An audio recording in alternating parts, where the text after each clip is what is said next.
नमस्कार दोस्तों। Edgbaston test का पहला दिन समाप्त हो चुका है। भारत का स्कोर है 5 विकेट पर 310 रन। शुभमन गिल के शानदार शतक की बदौलत भारत ने आज चाय के बाद दो झटके जल्दी जल्दी जब लगे थे, ऋषभ पंत और नीतीश रेड्डी जल्दी जल्दी आउट हो गए थे। उसके बाद रविंद्र जडेजा के साथ 99 रन की अभिजीत पारी की बदौलत एक सम्मानजनक स्कोर जरूर खड़ा किया है, लेकिन अभी इस मैच में बैलेंस बिल्कुल बराबरी पर है। कल बहुत महत्वपूर्ण दिन है। आज सुबह इंग्लैंड ने टॉस जीतकर पहले भारत को बल्लेबाजी के लिए आमंत्रित किया। राहुल बदकिस्मत रहे कि उनका इनर एज लगकर विकेटों में चला गया। अभी तक राहुल 22 बार बोल्ड हुए हैं, उसमें से 12 बार ऐसे ही आउट हुए हैं कि इनसाइड एज लगकर विकेटों पे चला जाता है। इस चीज़ को राहुल को ध्यान देना पड़ेगा। उसके बाद नायर आए, उन्होंने शुरू में संभाल कर बैटिंग की क्योंकि ओवरकास्ट था, स्विंग हो रही थी गेंद। लेकिन एक सवा घंटे के बाद उन्होंने कुछ अच्छे शॉट खेले और जब ये लग रहा था कि करुण नायर और यशस्वी जायसवाल सेट हो गए हैं, तो करुण नायर लंच से पहले आउट हो गए। अब शुभमन गिल बैटिंग करने आए। यशस्वी जायसवाल 62 रन बनाकर लंच के वक्त नाबाद थे और भारत का स्कोर था 2 विकेट पर 98 रन। लंच के बाद शुभमन गिल और जायसवाल ने पारी को आगे बढ़ाना शुरू किया, धीमी गति से बढ़ाना शुरू किया। खास करके शुभमन गिल ने एक धीमी पारी खेली, लेकिन एक जिम्मेदारीपूर्ण पारी थी। इसमें यह नहीं है कि इंग्लैंड वाले बेसबॉल खेलते हैं तो तुमने भी मार के ही खेलना है। वो उनका खेल है, उनको खेलने दो। तुम्हारा खेल ये है और तुम्हारी समझ ये कहती है कि जितना अधिक से अधिक बल्लेबाजी करोगे उतना खुद को सेफ करोगे।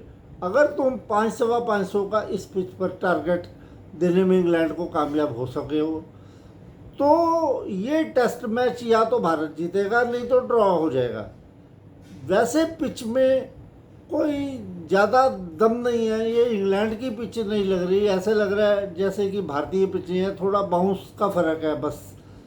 बाकी अभी तक तो पिच ये सपाट नज़र आ रही है, कोई गेंद टर्न भी नहीं कर रही। हाँ, रिवर्स स्विंग, जिस गेंद पर नीतीश रेड्डी को क्रिस वोक्स ने बोल्ड किया था, वो पढ़कर पहले थोड़ा सा सीधी चली, उसके बाद कांटा बदल कर रिवर्स स्विंग होकर नीतीश रेड्डी को बोल्ड कर दिया। नीतीश रेड्डी भी बदकिस्मत थे कि ऐसी गेंद पड़ी, हालांकि उन्हें स्टंप्स की लाइन को कवर करके खेलना चाहिए था। 1983 में हमने बलविंदर सिंह संधू की ऐसी गेंद पड़ी, वो नई गेंद थी, स्विंग होकर अंदर आई थी और गोल्डन ग्रीनिच को जिस तरीके से उस गेंद ने बोल्ड किया था।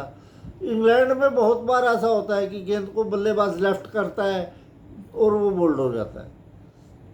बाकी इस वक्त स्थिति ये है कि मैच बिल्कुल बराबरी की स्थिति में है। कल सुबह का सेशन बहुत ही महत्वपूर्ण है और हम चाहेंगे कि जडेजा और शुभमन गिल अच्छी पारी खेलकर भारत को लंच तक बिना किसी अधिक नुकसान के पहुँचाएं, ताकि भारत कुछ अच्छा स्कोर बनाने में कामयाब हो सके।